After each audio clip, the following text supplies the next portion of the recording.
Hello and welcome to day 5 of our 7-day career growth challenge. So it is finally the time we're going to talk about asking for a job promotion and salary increment from your boss because you did an amazing job and to make sure that you get rewarded for your hard work. Now, the mistake that many people make is that they only focus on that one conversation that they will have with their boss in terms of the performance review.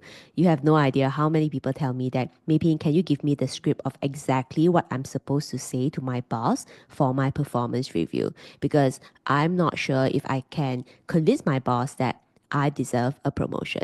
Now, that is exactly the problem because if you're going into this one conversation not even confident of the value that you're adding, the good work that you're doing, then how are you going to convince your boss and the big bosses, especially the head of departments and directors who will be signing off the budget to say, yeah, you deserve to be promoted, right? So you're already starting off with a back foot. And the second mistake also is that a lot of people believe that the decision to promote someone, the decision to give a pay rise, that decision is made during the performance review conversation at the year end. Actually, that's not very accurate. And I can tell you this as someone who used to manage a department, actually looking into headcount, budgets, and so forth. The decision to promote someone to the next career level, that is decided usually by month 9 or 10, not during the final year-end conversation, year-end performance review that too many people are focused on. So what you need to recognize is that your performance throughout the year really, really matters. And that is why when we started this training, I really wanted to focus on your deep understanding of exactly what you're hired to do. Because the reason why a lot of people don't feel confident to sell their value, to ask for the promotion, to ask for the salary increment is that they cannot really explain what they have been doing. So if you cannot explain that, then how is your boss going to promote you, right? So the clarity on your job scope, the clarity on what you're hired to do is actually the most important thing. Being able to identify that performance goal, be able to identify that KPI, and ensuring that you have already aligned that with your boss and your boss agrees to say, yeah, this is what you're going to be measured against. And if you do a good job, then obviously you will be way more confident knowing that, hey, boss, I've already completed my goals, right? I've done my part. Then now I want to ask for the promotion, the career level up, as well as the salary increment. So making sure that if you haven't had the time to really understand your job scope, to gain clarity on that, I would say that is the number one priority because if you don't know what your job is supposed to be, you will never be able to have confidence when you enter into a conversation with your boss about your performance. And it's not necessarily even during the year-end performance review, but any conversations with your boss, you will always feel lack of confidence. And also the other thing is that if you don't know what your goals are, then how can you be sure that whatever upskilling and learning that you're doing, it's even helping you meet your career goals? Or the learning is just pointless, right?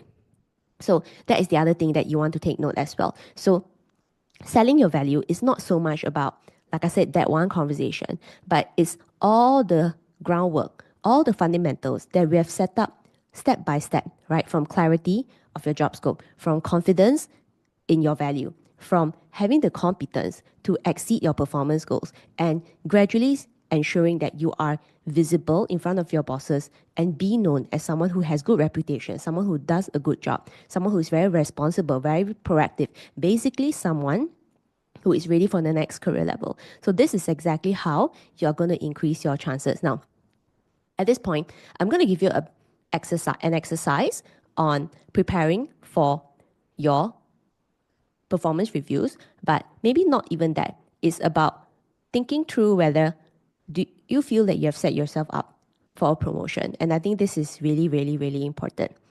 So I'm going to have a couple of questions for you. So question number 1 is, what are the top 3 things that you have delivered in your role this year? Right? So what are the top 3 things that, the job that you're hired to do, you did an amazing job. That's like your KPI, right? The top 3 things that you did well. Now, next question.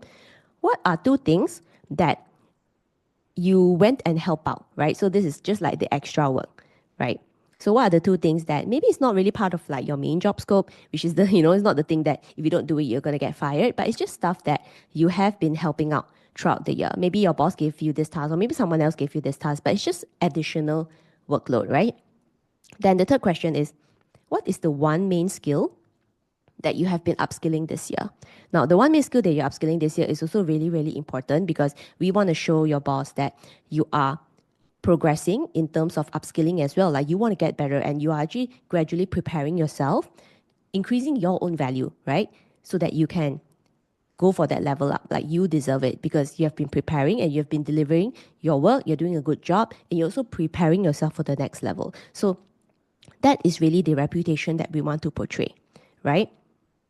I just want to be very clear, right? Asking for a job promotion is beyond that 30-minute year-end performance review conversation. It's about setting yourself up, setting up all the foundations, which is why the clients that I work with, right, the members in my career program, so I have a career program, it's called the Corporate Survivor. And interestingly, actually when a lot of people join the program, one of the first things they tell me is that, MEI PHING, how do I get visible? And it's fair. Everybody wants to get recognized for their hard work. Everybody wants a promotion. Everybody wants progression. Everybody wants level up. Everybody wants to make more money. I completely understand that. Otherwise, why are we working so hard? But the foundational question is that, why are you struggling to get that level up? Why are you struggling to get that promotion?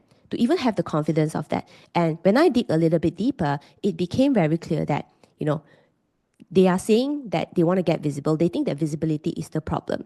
But sometimes it's about your own work confidence. How clear are you in terms of the work that you need to deliver? Are you having ongoing FaceTime with your boss? When all those things are all not set up, obviously you're going to walk into that meeting with your boss feeling very stressed out, feeling worried, feeling like you're not good enough, and then you're looking for someone to give you the answer.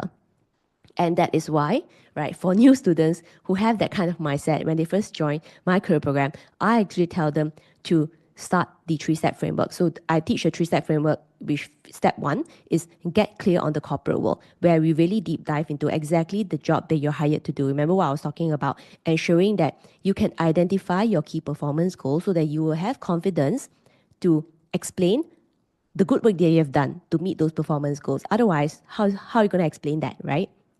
Then once we are clear on the job scope, then we also get clear on the people that we work with, because remember what I said in earlier trainings as well, right? The corporate world is a jigsaw puzzle. You do not work alone. And the highest chance that you're going to get a promotion and salary increment is showing your boss that you can work well with other people. People skills are so critical in the corporate world. So once you have nailed step 1, right, which is get clear on the corporate world, right, the structure, your job scope, people, now we know exactly what to focus on at your job, right? How you're actually adding value. Then we move into step 2. So step 2 is get confident with corporate skills. Now, I know that you want to have that conversation around job promotions, but I want you to set yourself up to go into that conversation about job promotions, being able to clearly explain that you have met expectations and you are more than ready to get that level up, right? Whether it's salary, career progression, and so forth. And this can only be done if you are planting the seeds along the way. So you need to feel confident that you have done a good job. Because if you don't feel confident, your boss is going to sense it, and your boss will not have confidence in you that you're ready for that salary and career growth. So confidence, right? And also upskill the core corporate skills. So as I also mentioned in the previous training, that you don't need to learn 10,000 skills. You just need to master the top 4 corporate skills that are all connected, which is communication skills, people, relationship building skills, then big picture critical thinking skills, and then productivity. Just mastering these 4, you will be able to easily meet your performance goals, so that now when you're going to get visible to your boss, right, you have actually something good to say. There's no point having good visibility or asking for a promotion if your boss can just immediately say, oh, what do you mean? This work messed up. I don't think you did a good job in this project. Like, if you know that's the answer that your boss is likely going to give, then we need to make sure that we sort out our work quality first, right? We reset those fundamentals, right? Relearn the corporate skills to be able to make sure that you meet your KPIs, so that when you have the opportunity to get visible, to prepare for that conversation for your boss, to ask for the promotion, you know deep inside that you deserve it. then you will have the actual motivation to ask for it. And more importantly, you will feel like you can take charge of your career, because even if your boss doesn't give you that promotion, or the company cannot give you that promotion, the progression, or that salary increment, guess what is going to happen if you already know that you deserve it because you are very, very good. You know your own value. What do you think you're going to do? Now you'll be full of confidence, and you'll probably look into your backup plan and say, hey, if this company cannot pay me, maybe I should start looking out, because I'm sure other companies out there, I'm sure other HR recruiters and hiring managers would really want to hire me to their company. So when you have that level of like confidence and full of assurance of your own value, that's where your career can really grow. That's why I always say career growth, salary growth, we try to focus on our company, existing company, because everything that you pick up in your role is something that we can include in your overall value to sell to your company for a promotion, right? That's step one. But there's also a backup plan as well. If the company or your boss can't give it to you, then I want you to have that, assurance, knowing that, hey, I'm valuable enough. So I'm going to make sure I have a backup plan, because career growth, salary growth is important to me. And I'm going to take the next step, whether it's this company or the next company. I'm going to make sure that I take the action to grow my career, because I know what I'm worth and I want to get paid what I'm worth. So this is where I would pause for today's training. And just to kind of do a very, very quick wrap up, is that the formula is this, right? And this is something I teach all my corporate survivor members, because this is the 3-step framework. You want to get clear of your job, right? And then you want to have confidence, right? Get confident with corporate skills. And then you want to get visible. Your visibility does not just mean that year-end performance review conversation. Visibility is that professional reputation. And this is the kind of reputation that you want to build. And the stronger professional reputation that you have as someone who is value adding, someone who is very good at their work, someone who is like a super level up, right? The person that the company really wants to retain, the person that the company is willing to pay a lot of money for, willing to promote, doesn't want to lose, then you are gradually selling your value to set yourself up that when it comes the time, right, for that promotion conversation, it's going to be super easy, because at that time, you know that you deserve it. The company and your boss has been monitoring you and also felt that you are someone that they want to retain, right? Talent that they want to grow. Then it's purely a win-win situation. And that is the situation I want you to be in.